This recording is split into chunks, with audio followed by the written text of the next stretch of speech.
He's one of the most popular writers of our times. It's great to be in conversation with Yuval Noah Harari, historian, public intellectual, and best-selling author. Thank you very much for joining us at the Kerala Literature Festival. Welcome to India and welcome to KLF. Thank you so much. It's a very kind invitation, and I'm happy to be here with you. To all the people at KLF who are unable to actually see Mr. Harari in person, I hope that the questions and the answers will satisfy you. So we'll get directly into the interview. Nexus, your new book. Do you believe it begins where Sapiens sort of ends? Yes, Sapiens tells the story of how an ape from Africa took over the world, conquered the world. And Nexus picks up where Sapiens ends. And it asks, if humans are so wise, if humans are so smart that we took over the world, why are we so stupid? Why are we so self-destructive that we are now undermining our own civilization in so many ways? There is the ecological crisis. There is the rise in international tensions that might lead to a third world war. And we are creating AI, the most powerful technology in history, that might get out of our control and enslave or destroy us.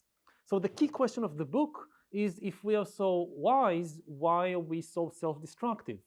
And of course, this is a question that was asked many times in history.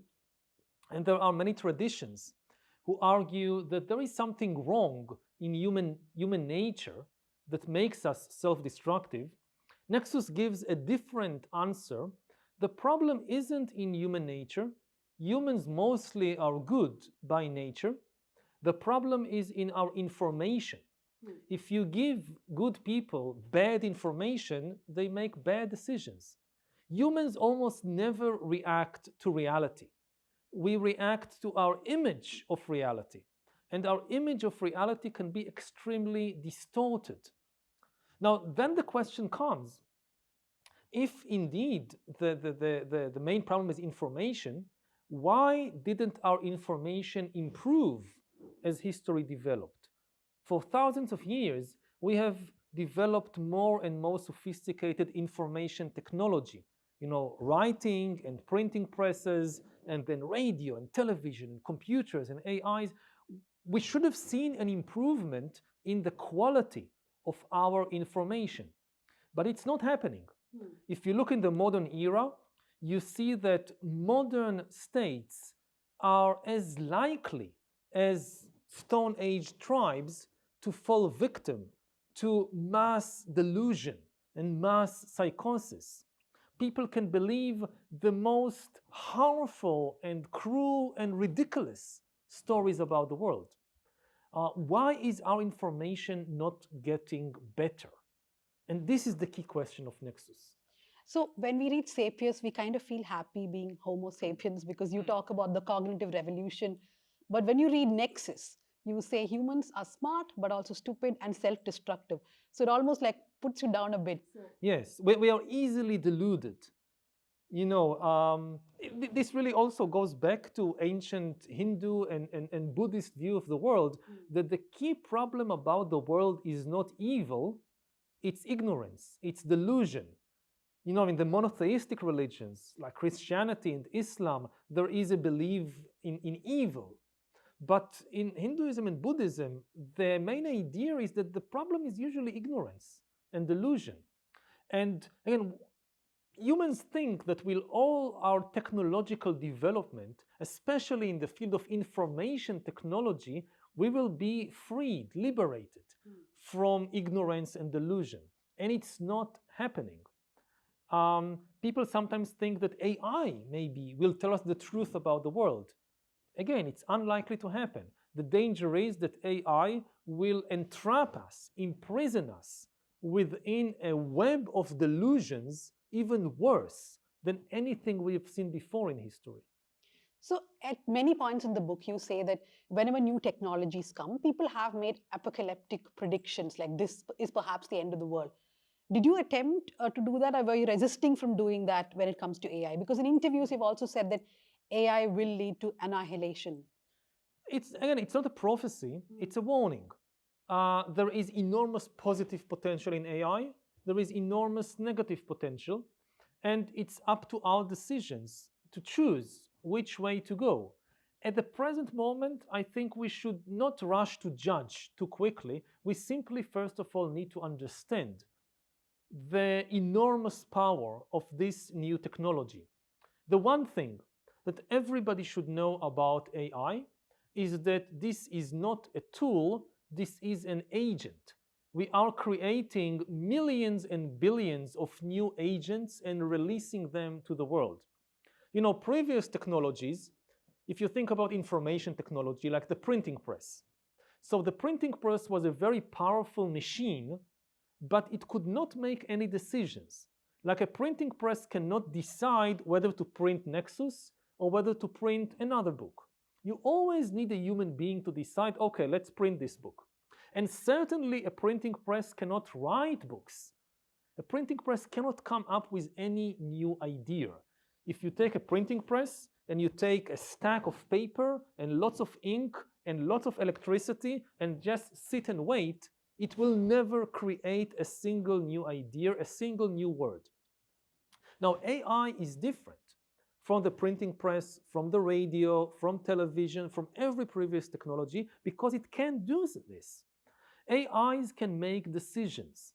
Like if you look in social media, so in social media, the decision which post to spread, like if you go on your social media and you watch some video, who decided to show you this video? Very often the decision was made by an algorithm, by an AI. So it can make decisions and it can increasingly create new ideas by itself. Already today, AIs can write texts, they can compose music, they can draw images, they can create entire videos. And this is only the very beginning of the AI revolution. We haven't seen anything yet. The AIs of today are still very, very primitive, and yet, you know, in my field of writing, I think that it's fair to say that even today, AI writes better than most humans. Now, still, you know, the people who win Nobel Prize in literature, they write better than AI. But the average person, I think AI already writes at a level which is similar or even above the average person. So in the book, you are also not very much, I mean, you're not praising the printing press, for example, right? No. You do say that scientific innovation did not come because of the printing press. You question how the printing press spread the rumors about witches. So my question to you is, when it was a printing press, there was a specific problem where it helped people sort of propagate misinformation, disinformation. Yes. AI is just going to take that to a different level. Is that what you're saying? That at different times of the world, we had different technologies? Every time we invent a new information technology, it becomes easier to create and spread more information, but it becomes easier to create and spread the truth or fictions and fantasies and lies. And the problem is that most information in the world is not the truth. The truth is a very, very small subset of all the information. Why? For three reasons. First, the truth is costly. If you want to write something truthful, you need to invest time, energy, money, looking for evidence, comparing evidence, doing research. This is costly. Fiction is very cheap. You just write anything you want. The truth is complicated, whereas fiction can be made as simple as you would like it to be. And we can project fiction as truth too. We can project fiction as truth. Yes, and it's hard to tell the difference. And people usually prefer simple stories over complicated stories, so they would tend to prefer the fictional story to the true story. And finally, the truth is often painful. From the individual level of my own life to the life of a whole nation or a whole culture, there are many things we don't like to know about ourselves. There are painful truths. And fiction can be made attractive and flattering and as pleasing as you would like it to be. So in this competition between costly, complicated, painful truth and cheap, simple, attractive fiction, fiction tends to win. Most information in the world is therefore not the truth. If you simply create a new information technology that spreads more information, most of that information will be junk. If you want the truth, in addition to the technology, you also need to build institutions like universities or like courts or like responsible newspapers that do the hard work of separating the rare gems of truth from the ocean of junk information. And this is the key work. It's not inventing the technology, it's building the institutions. So, from what you tell me, what I understand is that when our institutions are biased, let's say we take the courts, we take media organizations, that bias is fed into the AI, right? So, we don't have a system where investing into truth through our universities, our media organizations, and that will reflect on our AI too. And if we have bad institutions, the AI will be used for bad purposes. But there is another difficulty with AI. I mean, everything I said so far, this was true of the printing press as well. This was true of radio as well. You saw in the 20th century that radio could be used by democratic societies to spread the truth. It could be used by totalitarian dictators to impose lies on people. This was an old problem. This is also a problem with AI. But with AI, we have, in addition, a new problem, which is that the AI itself can decide to spread lies and disinformations and delusions. And the AI can invent, can create new harmful information, which radio couldn't do. You know, if radio or the printing press spread harmful information, ultimately it came from the mind of some human being. But now with AI, we'll have to deal with millions and potentially billions of agents that can generate texts and images and videos and music and so many things much more efficiently than human beings. You know, for thousands of years, we lived inside a human-generated culture. Everything we encountered, all the songs, all the poems, all the music, all the images, all the architecture, all the physical stuff, the chairs, the tables, religious mythologies, political ideologies, they all came from the human mind. Now we have something on earth which can create these things more efficiently than humans. So in 10 or 20 years, how would it be like, especially for young people, to be born into a world in which most music is created by an alien intelligence, AI, in which most texts don't come from the human brain? You know, even if you think about something like religion. So I'll give the example of Judaism. Judaism is a religion based on texts, you know, the holy texts of Judaism. It gives immense authority to texts, to the written word. And what Jews have been doing over thousands of years is reading texts and writing more texts about them, interpretations and commentaries and so forth. Now, so many texts were created in Judaism that nobody is able to read and remember all of them. Even the wisest rabbi cannot read and remember all the texts. Now, AI can. For the first time in history, there is an intelligence that can read and remember and analyze all the texts of Judaism, and it can start creating new texts, and it can even talk back with you. You know, with a book, with a holy book, one of the problems with books, they never talk back. So you read the holy book, and you have a question, the book can't tell you what is right, what is wrong interpretation. You have to ask some human.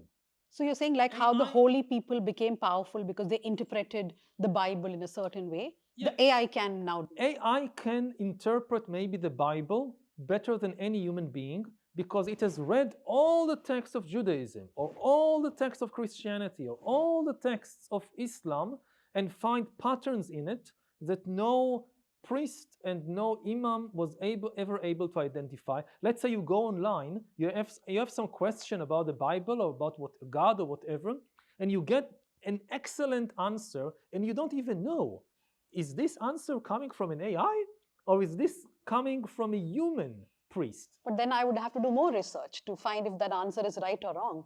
The reason why people go to AI is because they don't want to do that work. Yes, and then if you come to trust it, so maybe AIs take over religion because they become especially religions that are based on texts.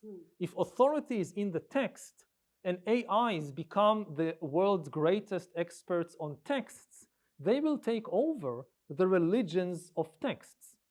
And they might even create new religions. You know, they can write new holy books. And you don't even know who is an AI and who is a human. At least if you communicate online via the internet, you don't know. I mean, previously, like 2 years ago, if you have a conversation with somebody online, you know for sure after a minute or two whether it's a human being or a bot. Nobody can talk with you for hours and days unless it's a human being. Now it's no longer the case. We will soon encounter, again, not one or two, but millions and billions of AI agents that are able to converse with us. Maybe they become our friends. And this gives them the power to shape our view of the world, our political ideas, our religious ideas. Because, you know, if you want to change somebody's opinions, intimacy is the most powerful weapon. Previously, like in the 2010s, in the previous decade, we saw a big battle for human attention. Like on social media, there was so much information on social media, and the humans have limited attention. So there was this battle, who will grab your attention? And we saw that content that spread hatred and greed and fear, this took over a lot of social media because these are the things that grab our attention most effectively. Now in the 2020s, the battlefronts are shifting from attention to intimacy. Now AIs and algorithms, they are able to fake relationships and to create really intimate relationships with us because they get to know us very, very well, and they also learn how to manipulate us emotionally. You know, when two human beings interact, very often it's hard for me to understand your emotions because I am distracted by my own emotions. Like maybe I'm sad or maybe I'm angry, so I don't really pay attention to what you're saying and how you're feeling. AIs don't have any feelings of their own. They can be 100% focused only on you and your feelings, and they could become better than human beings in understanding and therefore also in manipulating human emotions. And there is very strong business incentive, commercial incentives in developing AIs that can fake relationships with human beings. So I think this is one of the big social dangers that we are facing with the AI revolution. So I'm not even joking, but when I told people that I'm going to be interviewing Yuval Noah Harari, at least 5 people told me, don't read the book, just ask ChatGPT what questions you can ask him. I said, why would I do that? I mean, his book is about AI of all things, and I wouldn't go to ChatGPT and ask. But this is what people are advising others. Just turn to AI, look for the questions. So I have one thing to ask you. I've heard you saying this, and even in your book you've written that when good people get bad information, they do bad things with it. Yeah. But are you being too kind to people? Because information is not made in vacuum. It is bad people who make bad information. So why you've been excessively kind to human beings also in one way in this book, I feel. Where you're saying it's always bad information and good people. No, of course, we have a problem with bad actors who deliberately spread bad information, and we will have increasing problems with AIs creating bad information. I do think that humans have, of course, a responsibility for what kind of information they consume. If you have a very bad information diet, it's like you have a very bad food diet. If you just eat a lot of junk food and you make yourself sick, So the doctor will tell you, it's partly your responsibility and you should try to have a better food diet.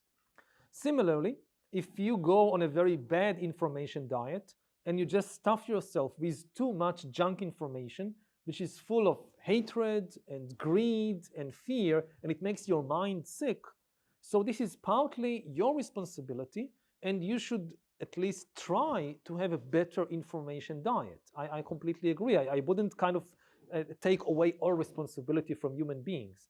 But I'm just saying that even if you look at huge historical disasters and you ask yourself, how could people do such things? In many cases, they did terrible things because they believed some very, very strange and bad stories about the world. As I was telling you before the interview, we have a name for people in India who are not on the information diet. They're called WhatsApp uncles and WhatsApp aunties. We have t-shirts which you can print here saying, I'm a WhatsApp uncle. The other thing is the book's main premise for those watching is it's how the naive view of information, right? So one thing that you say is that the solution for misinformation or disinformation cannot, or for information cannot be too more information. Yeah, right? that's a common mistake. That people say, oh, if there is bad information, let's just have more information. Again, most information is not the truth. If you just flood the world with more and more information, it doesn't make people have more knowledge. So what we really need, the most important thing for societies, for individuals, is self-correcting mechanisms. This is a mechanism for an individual or an entire society to identify and correct our own mistakes. Because everybody is fallible, everybody makes mistakes. The question is, do you have mechanisms to identify and correct your mistakes? When a child learns how to walk, the child mostly learns by self-correction. Yes, maybe they get some advice from parents and teachers, but mostly you get up, you try to walk, you fall down, you understand I made some mistake, you try to do it differently, and slowly you learn how to walk. Similarly, in science, scientists always assume that they might make mistakes. No scientist is perfect. No scientific book is like a holy book that makes no mistakes. So scientists constantly look for the mistakes in the existing theories, and almost the only thing that scientific journals, scientific papers publish is corrections to the previous theories. And similarly in politics, the whole idea of democracy is to have a self-correcting mechanism. You vote for somebody, you give them power for a limited amount of time on condition that they afterwards give power back, and the public can say, oh, we made a mistake last time, now let's give it to somebody else. But what if there is no self-correcting mechanism? How do we correct that information then? You're saying giving more information doesn't work. Doesn't work. So then you have like a dictatorship. In a dictatorship is a political system that has no self-correcting mechanism. No matter what mistakes the dictator makes, there is no elections. It's impossible to replace the dictator, and the dictator controls all the newspapers, all the radio stations, all the internet channels, so constantly bombards the public with more information that say that the dictator is a genius that never makes any mistake, and any problem is because of enemies or traitors, and no mistake is ever being corrected in such a system. So I'm a journalist. For me, it's not just about information, it's also about truth. Yes. So what about bombarding with truth if there's disinformation and misinformation? Would that help in your perspective? The key question is how do you know which sources of information to trust? Everybody is telling you what I'm saying is the truth. How do you know who to trust? And again, here the best advice I can give is trust those institutions that have strong self-correcting mechanisms. For instance, ask the institution to tell you about mistakes it made in the past. An institution that says we never make mistakes, we are always correct, is not trustworthy. Because everybody makes mistakes, everybody is fallible. One of the things that makes me trust science is that science is often quite happy to admit its own mistakes. You know, the most important prizes in science, like Nobel Prize, is given to people who don't repeat what the previous generation said. It's given to the scientists who discover mistakes or missing parts in their previous scientific theories and tell the public about them. So science constantly exposes its own mistakes, and this is why I tend to trust scientific institutions. So, for example, in India, the government now, Yeah. I don't want you to particularly answer about India, but whether this is a phenomenon worldwide, the government has been saying that the history which is taught to us till now has been a certain liberal, progressive perspective, which also was not speaking about Hinduism, the religion here, and what happened when the kings from when the Mughals and other kings came, right? So there's been a tweaking of our textbooks. Yeah. But that's their version of the truth, which they are now imposing on a large population. Yeah. So then it becomes truth versus truth. It's one person's truth or the other person's truth. The question is always, what evidence do you have? And is it okay for people to voice other opinions and look for evidence that supports other opinions? That's the key test. In a dictatorial country, in a totalitarian regime, it is simply against the law, or you can go to jail if you question the official narrative. Or vigilantes can come and harm you. And this is a very bad sign. The sign of a good system is if people are allowed to voice, you know, democracy is a conversation. A conversation can only happen if there are several voices. So if you talk about the history of India, for instance, it's perfectly legitimate that different people have different views about what happened in the Mughal Empire or what happened in previous eras in Indian history. And the question is it okay, is it lawful for different people to voice these different opinions and to provide evidence and for people to judge on the basis of the evidence being provided? Again, the most basic thing in science, including in history, is evidence. Evidence is the key word. Evidence is the key word. Yeah. And evidence, again, it's not something that you invent. It's like you go to an archive and you find ancient documents. You dig in the ground and you find ancient archaeological remains to prove your point. Another important thing is that every nation in the world is usually very keen to present itself in the best possible light. So if you get a version of history that presents your nation as perfect and all the problems are because of somebody else, there is good reason to distrust it. Because again, every nation has dark episodes in its history. Every nation has committed mistakes, that's committed crimes. As a historian, I would say that the way I evaluate the maturity of nations, of the way they understand their history, they are mature if they are able to admit and accept their mistakes and crimes. It doesn't mean that you start hating yourself. It's like an individual. The fact that I'm able to admit I made a mistake, I caused pain to this person, I shouldn't have done this, doesn't mean I start hating myself and saying, oh, I'm the worst person in the world, I don't deserve anything. No, I'm human, I made a mistake, and I'm trying to learn from it.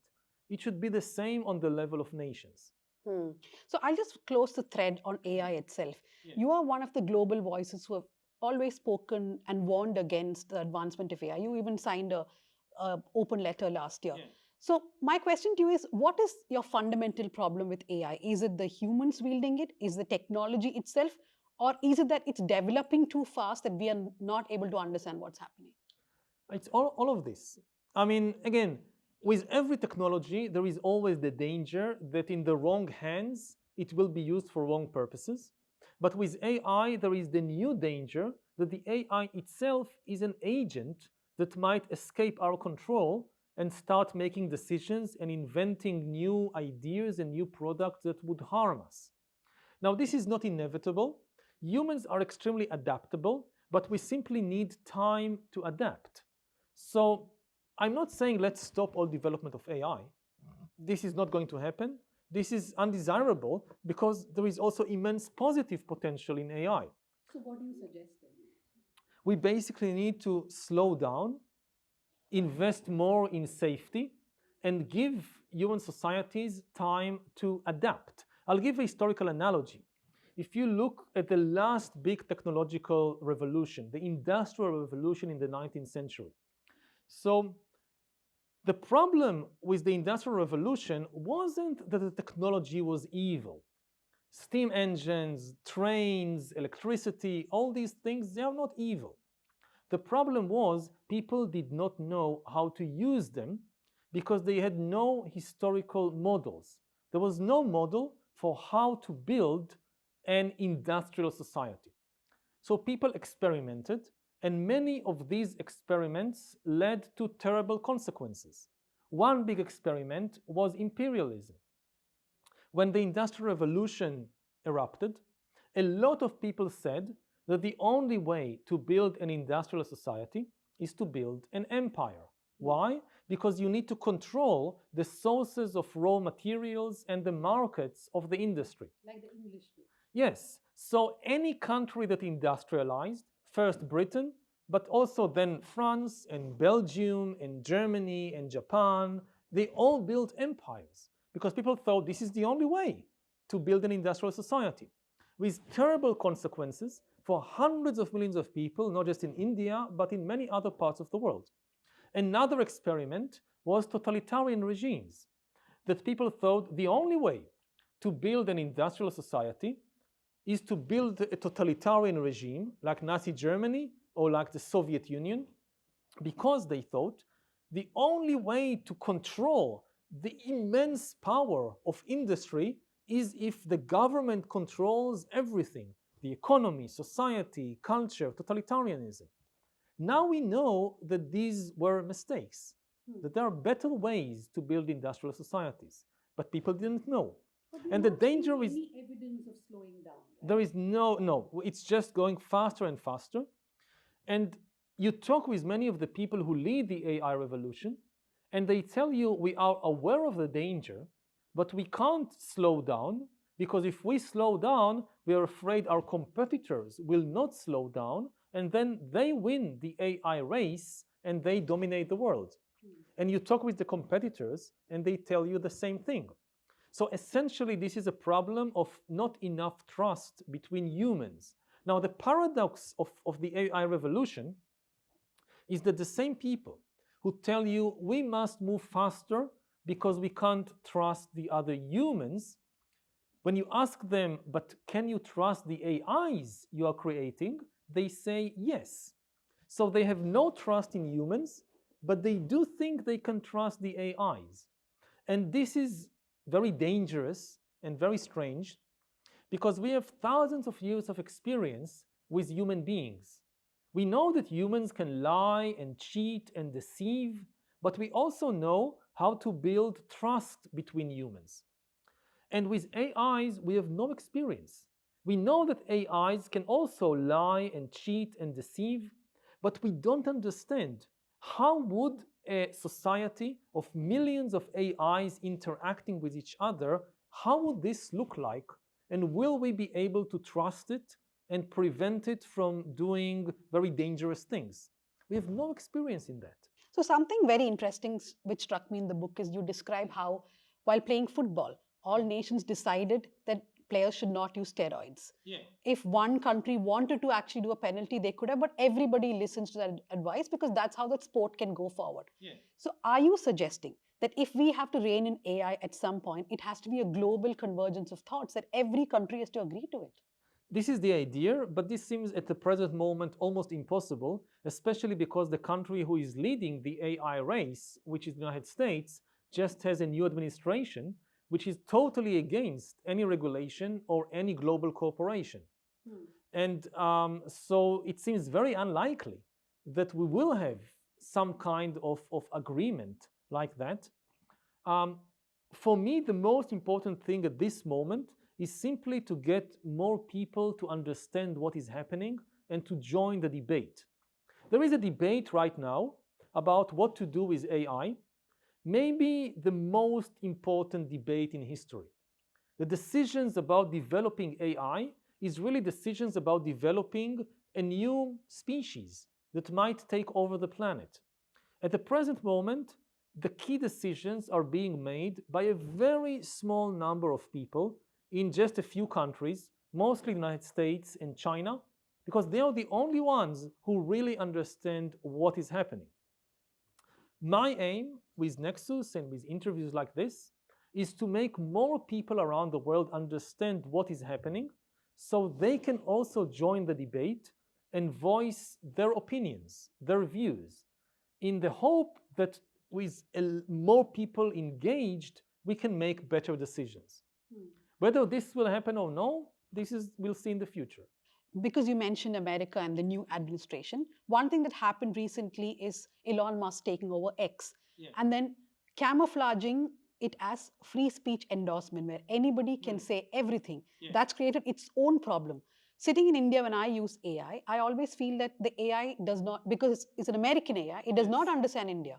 And then I start fearing, if it does start understanding India, and what source will it take from here? What is the bias it's going to feed back on us? AI is not this kind of perfect machine that will tell us the truth about the world. AI can be as biased as human beings. It depends on the information you feed it and on how you build it. Again, the decisions of the engineers that are now creating these AIs will change the shape of the world in generations to come. And you can create very different kinds of AIs. Now, all this talk about freedom of speech is in many ways misleading because only humans have freedom of speech. But on platforms like X, like TikTok, like many others, the ones who actually control the platforms are AIs. I don't think that companies should censor what humans say on social media. Should be very careful about that. But so many people are saying so many things, and the ones who choose which posts to promote, who magnify the message, they are algorithms, not human beings. And there should not be any protection of freedom of speech for the algorithms because the algorithms don't have freedom of speech. So you're all for banning algorithms and bots? No, not for banning them, but for regulating them. One key regulation is that an AI should never pretend to be a human being. If you are interacting with somebody online, you should be able to know if it's an AI or not. It's okay to interact with AIs, but on condition that it reveals it is an AI. Otherwise, it could manipulate humans on a scale never seen before in history. So this is one key regulation. The other key regulation is that companies should be liable, responsible for the actions of their algorithms. Which they never will be. This is up to us as citizens to demand that governments make the companies responsible. You know, we have it in all the other industries. If a company produces a medicine which has side effects harmful to people, that causes disease, then you can take this company to court and you can get damages, and maybe the managers, the executives go to jail if it was a very big disaster. We should have the same thing with AIs and other technology companies. If AI is causing some disaster, social disaster or some other kind of disaster, the companies should be responsible for it. I can go on and on asking questions, but he has to go. Therefore, I'm going to wrap up with just 2 or 3 short questions. One is that I want to know, do you really not use a smartphone? I have a smartphone, but it's not on me all the time. No, there are many services that you can no longer use without a smartphone. Like because the internet believes you don't have a phone. For many years, I just didn't have a phone. Then it became too difficult because, again, many services just demanded, like the bank or the doctor, that I have a phone. So I keep it, but I try to use it instead of being used by it. So I only, it's not on me all the time. I'm not addicted to it. I'm not checking it all the time. I try to use it as a tool. And do you meditate for 2 hours every day? Yes. This I do. And I'm now in India, actually, coming to sit a very long meditation retreat of 60 days. The Vipassana. The Vipassana retreat. For those unaware, that's a meditation where you cannot speak. I speak enough for the rest of the year, so I can afford to be 60 days of 60 days, no speech. Okay. My final question to you before we wrap up. We are sitting in India, which saw elections recently. We are a democracy, but we are also a democracy which is sliding in numbers. What do you have to say to democratic countries where we also see a bombarding of information like this impacting the democracy? Democracy, in essence, is a conversation between a large number of people which has strong self-correcting mechanisms. You need to keep the conversation, and to have a conversation, you must have many voices. If there is only one voice which is allowed to be heard, this is not a conversation. This is a dictatorship. This is a monologue, a dictate. The other thing is, you need to be a democracy, a country must have a self-correcting mechanism, especially for the government, that if the government make a mistake, there is an independent media, there are independent courts that can expose and correct the mistake of the government, and ultimately, there are free and fair elections in which the people can replace the government. As long as you have these mechanisms, democracies are safe. You can have different governments with this policy or that policy and experiment. As long as there are these checks and balances and the ultimate ability to replace the government, then the democracy is safe. The danger in every democracy, and this goes back thousands of years, in a democracy you give one person or one party the power for a limited duration, on condition they afterwards give it back to the people, and the people can make a different choice next time. The danger is, what if you give power to someone who then doesn't give it back? And they corrupt the institutions the time that they're there. They use the power they have to take over the institutions, to rig the elections, to control the media, and then you can never replace them. That was always the big dangers in democracy. And there is no perfect solution. You can have strong institutions, but government ultimately is able to corrupt all these institutions. So people should make wise choices and be very careful not to give power to people who might not want to give it back. You know, like I look at the US, and we are now in this transition between the Biden administration and the Trump administration. And the amazing thing is, you know, that Biden and the Democrats, they're extremely afraid of Trump. Some of them really hate Trump.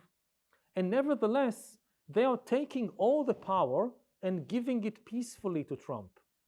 There is no talk of, okay, Biden still controls the army, Biden still controls the government, why not have a coup or have some kind of mechanism to keep the power? No, they are taking all the power in the most powerful country on earth and giving it peacefully to their political rivals.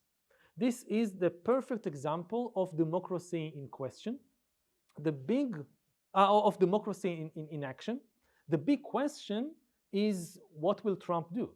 I mean, we saw in 2020 that this is a person who doesn't like to give power up. Even when he lost the elections, he claimed that he won them. So this is a very dangerous gamble of the American public to give power to somebody like Trump who might not give it back. And we'll see what happens. We'll see what happens. Let's not give ideas to Biden either. Thank you very much. So for democracy, we need checks and balances. That's the final word. Thank you very much for joining us at KLF. And I'm not sure how to wish happy meditation, but hopefully you have a good Vipassana experience again. Thank you.